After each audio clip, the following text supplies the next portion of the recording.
The universe has a cruel sense of timing. Dante Moretti had learned that lesson 7 years ago when Maya Sharma walked out of his life, and he was learning it again now as he watched a little girl with his exact eyes reach for his ex-lover's hand. "Mommy, can we get ice cream after?" The child's voice cut through him like glass, sweet and innocent and completely unaware that she'd just detonated a bomb in his chest. Maya's face had gone white, her fingers trembling as they closed around her daughter's small hand. Her eyes met his across the bustling conference hall, and in that single look, Dante saw everything. The guilt, the fear, the desperate plea for him to stay silent. But silence had cost him 7 years already. How old is she? His voice came out raw, barely above a whisper. Maya's lips parted, but no sound emerged. The little girl looked up at him with open curiosity, tilting her head in a gesture so achingly familiar, it made his knees weak. He'd seen that exact expression in every childhood photo of himself. "I'm 6 3/4, the girl announced proudly. "My birthday was in March. I got a telescope because I'm going to be an astronaut someday." March. Dante's mind raced backward through time. 7 years ago, he and Maya had spent one final desperate night together before she vanished. She'd clung to him like she was drowning, kissed him like it was the last time, whispered, "I love you," against his skin with tears in her eyes. The next morning she was gone. "Asha, sweetheart." Maya's voice cracked as she spoke. "Why don't you go show the nice lady at the registration desk your drawing? I'll come get you in just a minute." "But Mommy..." "Now, Asha, please." The little girl, Asha, his daughter, oh God, his daughter, looked between them with growing concern. "Are you okay, Mommy? You look sick." "I'm fine, baby. Go ahead." Maya's smile was brittle enough to shatter. Asha walked away, glancing back twice, and the moment she was out of earshot, Maya's composure crumbled. "Dante, I can explain." "Explain?" The word came out sharp enough to make her flinch. "What exactly are you going to explain, Maya? That you've been hiding my daughter from me for 6 years? That every time I wondered where you were, what I'd done wrong, you were raising our child alone? Please keep your voice down." Tears were streaming down her face now, and once upon a time, those tears would have undone him. Once upon a time, he would have moved mountains to keep her from crying. "Give me one reason why I shouldn't walk over there right now and introduce myself to my daughter." His hands were shaking with rage and heartbreak and a desperate, overwhelming need to hold the child who looked so much like him. Because she doesn't know. Maya's voice broke completely. "She doesn't know about you, Dante. And I'm begging you, please, don't do this here.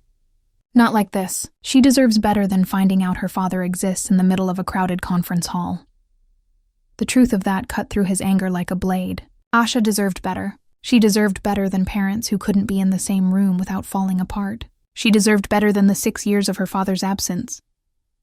Why? The single word contained 7 years of anguish. "Why did you leave? Why did you take her from me?" Maya wrapped her arms around herself, and for a moment, he saw the girl he'd loved. Frightened, vulnerable, trying to hold herself together. "Your father came to see me. He told me I was ruining your life." Everything inside him went cold. "What?" "He offered me $500,000 to disappear. Said I was nothing but an anchor around your neck, dragging you down with my lack of pedigree and connections."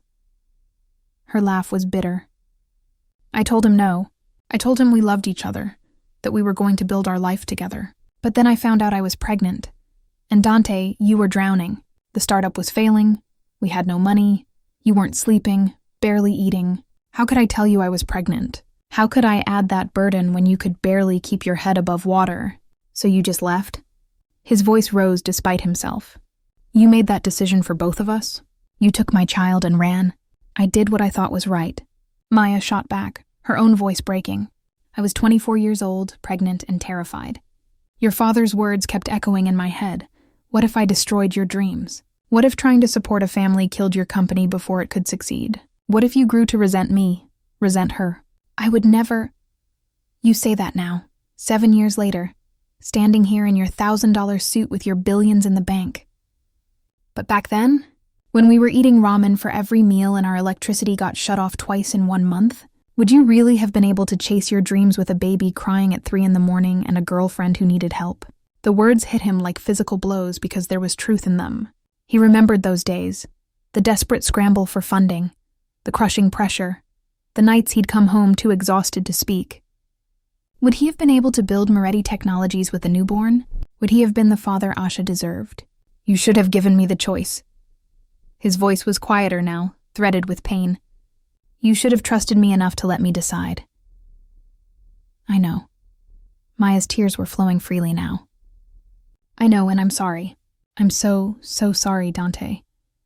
Not a day has gone by that I haven't thought about you. Wondered if I made the right choice. Every time she smiled, every milestone, every time she asked about her father, it killed me. But I couldn't take it back. I couldn't show up 7 years later and destroy the life you'd built. What about the life we could have built together? The question hung in the air between them, heavy with everything they'd lost. Maya's face crumpled. I loved you so much it terrified me. She cut herself off, shaking her head. It doesn't matter now. What matters is Asha. What matters is that she deserves to know her father if he wants to know her. If I want to. Dante stared at her in disbelief. Maya, I have spent 7 years trying to fill the hole you left in my chest. I built an empire because it was easier than admitting I'd lost the only thing that actually mattered. And now you're telling me I have a daughter. A brilliant, beautiful daughter who looks at the world the way I do. And you're asking if I want to know her? I don't know what you want me to say. Maya's voice was small, defeated. Say you'll let me be her father. Say you won't take her away from me again. I won't. I promise. I won't. She stepped closer, her hand lifting as if to touch him, then falling. However you want to do this, whatever you need, I'll make it work. She's in Seattle, I have a good job there. But we can figure out custody arrangements, visits, whatever you want. Dante looked past her to where Asha stood at the registration desk, holding up a drawing for the staff member to admire. His daughter. 6 years of bedtime stories and scraped knees and first days of school, all gone. 6 years he could never get back. I want a DNA test. The words came out mechanical. For legal purposes. And I want to meet her properly before we tell her who I am. She shouldn't have this sprung on her. Of course. Yes. Anything. Maya was nodding frantically. We're here for 3 more days. We could have dinner tomorrow. I could introduce you as an old friend. An old friend, he repeated hollowly. Is that what we are now? I don't know what we are anymore. Her voice was barely audible. But I know what we were. And I know that girl over there is the best thing I've ever done, even if I did it all wrong. Asha was walking back toward them now, her drawing clutched in her hands, and Dante felt his heart clench. She had his eyes, his determined chin, his curious tilt of the head. She had Maya's smile, her graceful movements, her warm brown skin. She was perfect, and she was his, and he'd missed 6 years of her life. Mommy, look. Mrs. Chen said my rocket ship is really good. Asha thrust the drawing forward, and Dante caught a glimpse of a detailed spacecraft surrounded by stars. It's beautiful, baby. Maya's voice was thick with tears she was trying to hide. Are you crying? Asha's face filled with concern. Did the man make you sad? No, sweetheart. These are happy tears. Maya knelt down, brushing Asha's curls back from her face. This is Mr. Moretti. He's someone Mommy used to know a long time ago. Asha turned those storm-colored eyes on him, and Dante felt something fundamental shift inside his chest. Hi, Mr. Moretti, do you like rockets? I do, he managed, his voice rough, especially ones drawn by talented artists. She beamed at him, and the smile was so much like his own childhood grins that he had to look away. I'm going to go to Mars someday. Do you think there's life on Mars? I think if there is, you'll be the one to find it. Asha's smile grew impossibly wider. Mommy, I like him. Can he have dinner with us? Maya's eyes met his, a question and a plea. Dante nodded slowly. I'd like that very much. Yay. Asha grabbed his hand without hesitation, her small fingers wrapping around his larger ones, and Dante felt tears prick his own eyes. Can we go now? I'm hungry. Tomorrow night, Maya said gently. Mr. Moretti is very busy today, but tomorrow we'll all have dinner together. Would you like that? Okay, Bella Vista? That's my favorite. Bella Vista it is. Dante squeezed her hand once before letting go, the brief contact searing itself into his memory. 6 o'clock. We'll be there. Maya's eyes held a world of regret and hope and fear. As they walked away, Asha chattering about her drawing and asking when tomorrow would come, Dante stood frozen in the conference hall, watching his daughter disappear into the crowd for the second time in his life. But this time was different. This time he knew she existed. This time he had a chance. He pulled out his phone with shaking hands and dialed his lawyer.